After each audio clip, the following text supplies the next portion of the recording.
Ya, saudara, di tengah ancaman resesi ekonomi akibat pandemi, upaya membangun optimisme terus dilakukan oleh pemerintah dan salah satunya melalui ketahanan pangan. Dan untuk membahas hal ini, kami sudah terhubung secara virtual dengan Kepala Badan Ketahanan Pangan, Bapak Agung Hendriadi, dan juga Ketua Umum Perkumpulan Insan Tani dan Nelayan Indonesia atau Intani, Bapak Guntur S. Mahardika. Selamat pagi Pak Agung dan Pak Guntur.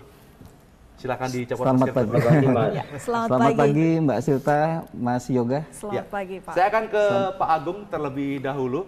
Pak Agung, jika kita berbicara terkait ketahanan pangan di Indonesia, bagaimana kondisi ketahanan pangan kita saat ini di tengah pandemi COVID-19, Pak?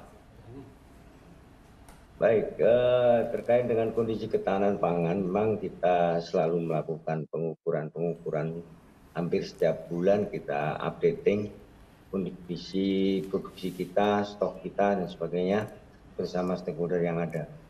Dari 11 komoditas yang menjadi pangan pokok kita, hampir seluruhnya bisa terpenuhi sampai dengan hari ini.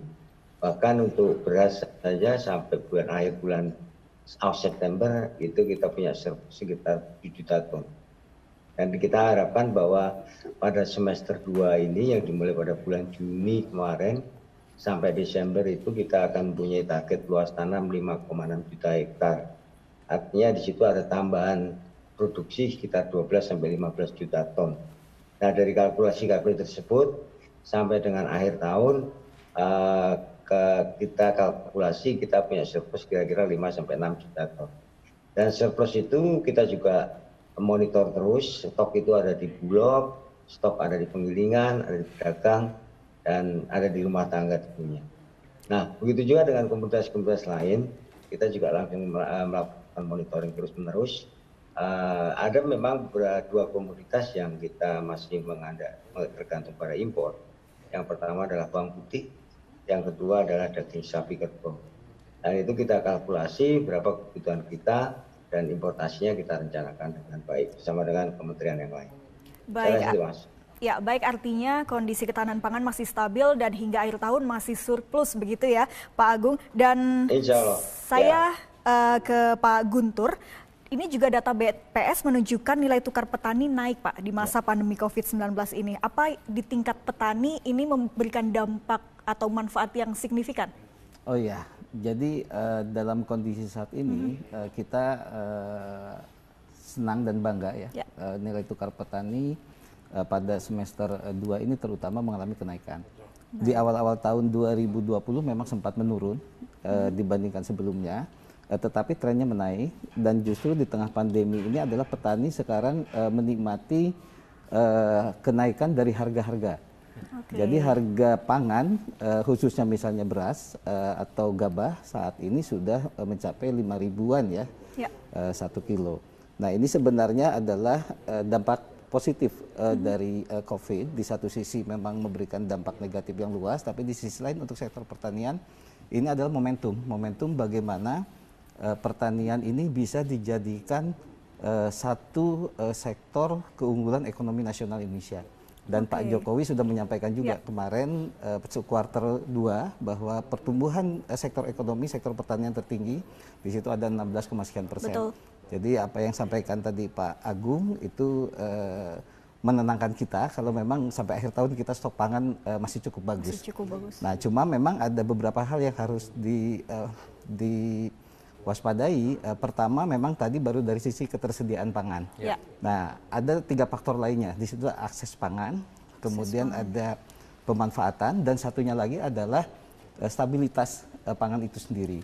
Nah, bagaimana ketersediaan pangan yang di berbagai wilayah ini bisa terdistribusi merata ke berbagai daerah lainnya, sehingga kondisi kebutuhan pangan dan kebutuhan pokok lainnya bisa terpenuhi dengan baik. Baik, namun sejauh ini bagaimana Pak Guntur melihat apa pendistribusian itu memang sudah berjalan dengan baik, melihat kita juga ada peningkatan begitu di sektor pertanian?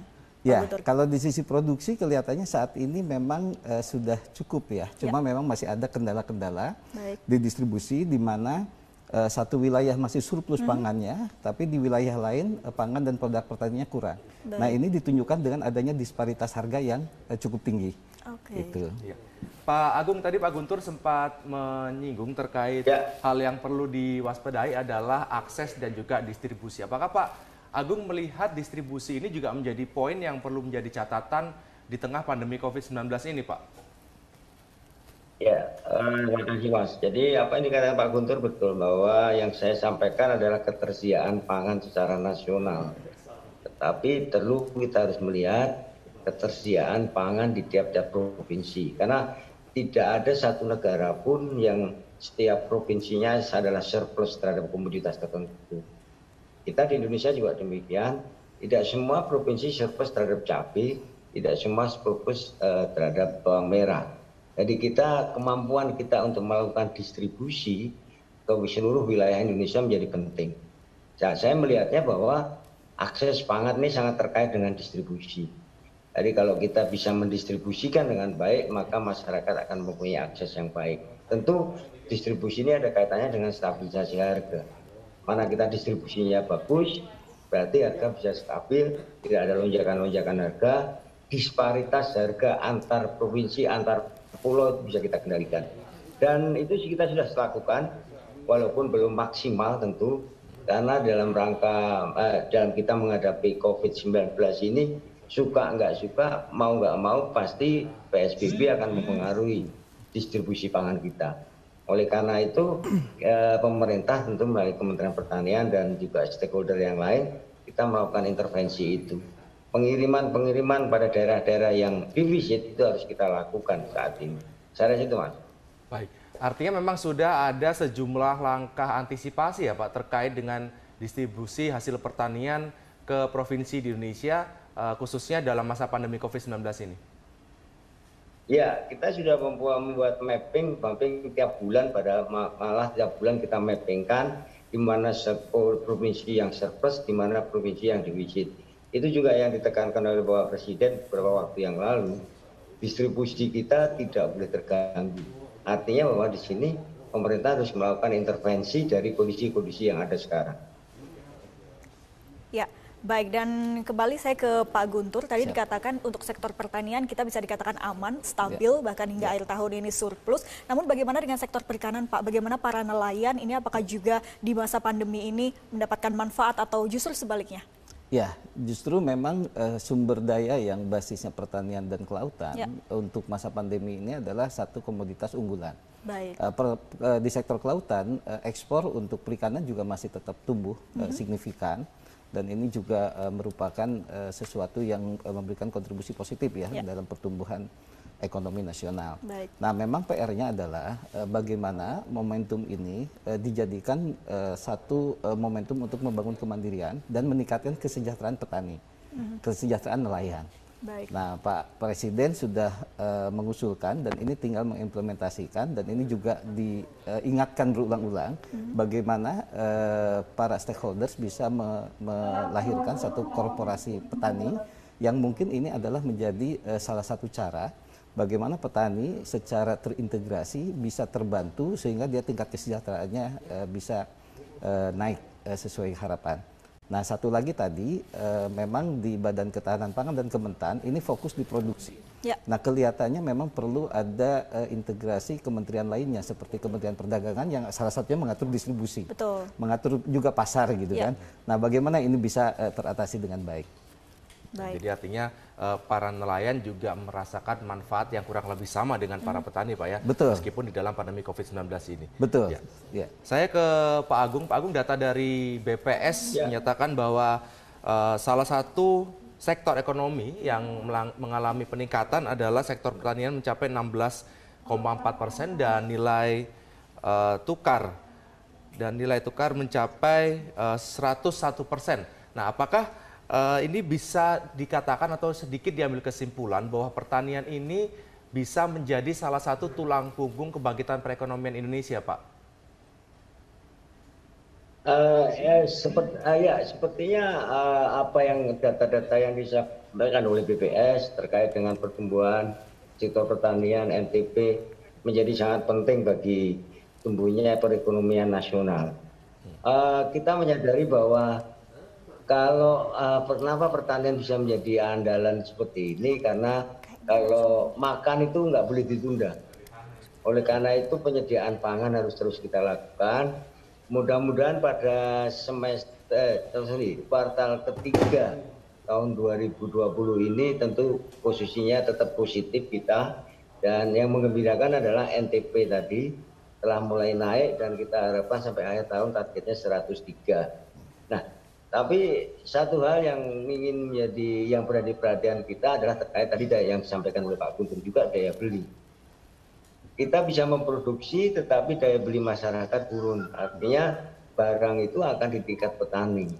Oleh karena itu intervensi-intervensi yang harus dilakukan, salah satunya dari distribusi. Yang kedua adalah pemerintah mencoba membeli produk-produk tadi sebagai stok nasional, dan itu kita lakukan. Oleh karena itu kita mengembangkan yang namanya cadangan pangan pusat, cadangan pangan provinsi, cadangan pangan kabupaten, dan lumbung pangan masyarakat. Nah, ini apalagi kita mau menghadapi bencana hidrometeorologi ini yang tentunya juga menjadi perhatian kita ke depan.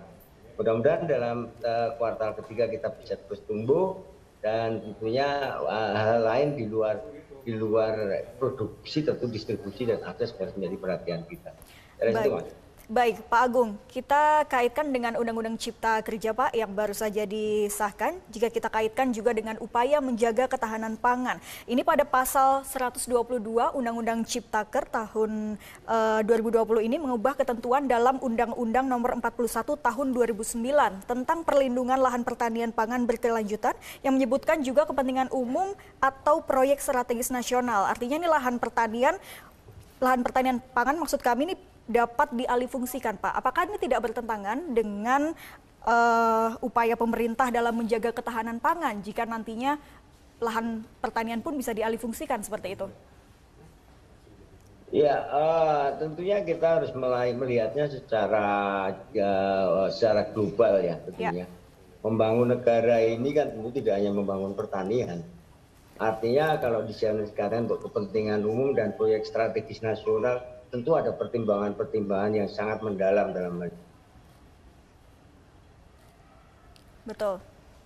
Ya, kita nampaknya mengalami gangguan teknis bersama dengan Pak Agung. Saya ke Pak Guntur. Ya. Pak Guntur, tadi disebutkan Pak Agung bahwa memang benar Presiden Joko Widodo juga sudah memberikan peringatan dini kepada masyarakat Indonesia terkait potensi bencana meteorologi atau hidrometeorologi. Nah, apakah rekan-rekan dari petani juga sudah menyiapkan langkah-langkah antisipasi, Pak, jika memang nantinya ada bencana hidrometeorologi ini? Ya, sebenarnya ketika awal pandemi ada 3 hal yang dikhawatirkan akan terjadi.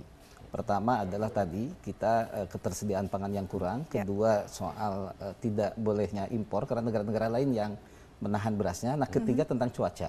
Semula memang diprediksi cuaca itu akan mengalami kemarau yang agak tinggi panjang. Tapi realitanya justru saat ini musim kemarau relatif nggak ada. Betul. Disebutnya kemarau basah ya.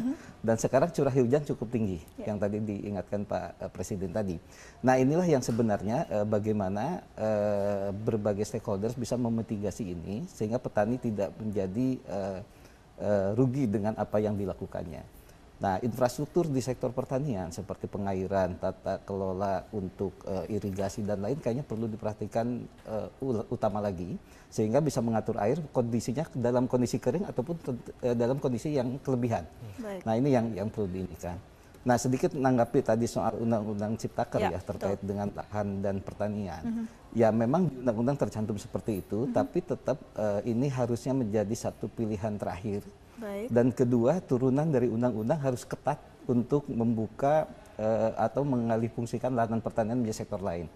Pertanian ini seharusnya menjadi core ekonomi Indonesia. Jadi momentumnya bagaimana Indonesia bisa selain memandirikan kebutuhan pertanian nasional termasuk pangan, termasuk perikanan, juga bisa melakukan ekspor. Lahan kita sangat luas gitu kan, kemudian potensinya besar. tumbuhannya apa aja bisa tumbuh di sini. Betul sekali. Nah, filosofi yang sempat saya pelajarin adalah saya belajar dari komunitas petani di Jogja ya, di Joglo Tani. Salah satu yang diingatkan oleh mereka adalah tanam apa yang kita makan. Jadi semua komoditas yang kita makan adalah tanam. Artinya pangan lokal ya Pak ya? Pangan lokal dan makan apa yang kita tanam. Jadi kalau memang kita tidak punya gandum misalnya, tidak perlulah kita impor gandum. Betul. Cukup makan dengan apa yang bisa kita inikan. Jadi potensi lokal ini yang harus memang ditumbuhkan, sehingga ini menjadi satu kekuatan ekonomi dan dampaknya itu adalah ke petani. Nah, memang PR besarnya adalah di tingkat kesejahteraan petani. Baik, dan juga kita sudah tersambung kembali dengan Pak Agung. Pak, mungkin bisa disampaikan kembali terkait tadi Undang-Undang Cipta Kerja. Ya, terkait dengan Cipta Kerja tadi, memang kita dalam pembangunan nasional ini tentu tidak hanya sektor pertanian, tapi kita juga memperhatikan kebutuhan-kebutuhan lain, di antaranya kepentingan umum dan proyek-proyek strategis nasional. Ya. Artinya bahwa pemerintah tentu akan berpikir sangat dalam untuk bisa mengalihkan lahan pertanian menjadi proyek-proyek strategis nasional. Dan tentu tidak hanya mengalihkan saja, tentu juga memikirkan bagaimana mengganti yang ada. Seperti misalnya yang kita lihat sekarang di Kalimantan Tengah, kemudian di Humbang hasil hutan, kemudian kita dikembangkan di NTT, di Bangka Belitung, semuanya adalah upaya-upaya untuk meningkatkan luas tanam baru. Itu yang penting. Baik, terima kasih Pak Agung Hendriadi, Kepala Badan Ketahanan Pangan, dan juga terima kasih telah hadir di Studio 4 TVRI Bapak Guntur S. Mardika, Ketua Umum Perkumpulan Insan Tani dan Lain Indonesia atau Intani, Pak ya. Betul. Terima kasih Pak Guntur, terima kasih Terima Pak kasih, Agung, selamat pagi. Terima kasih, Mbak Yoga. Terima kasih. Terima kasih Pak Agus, salam. Ya, Waalaikumsalam Pak Guntur.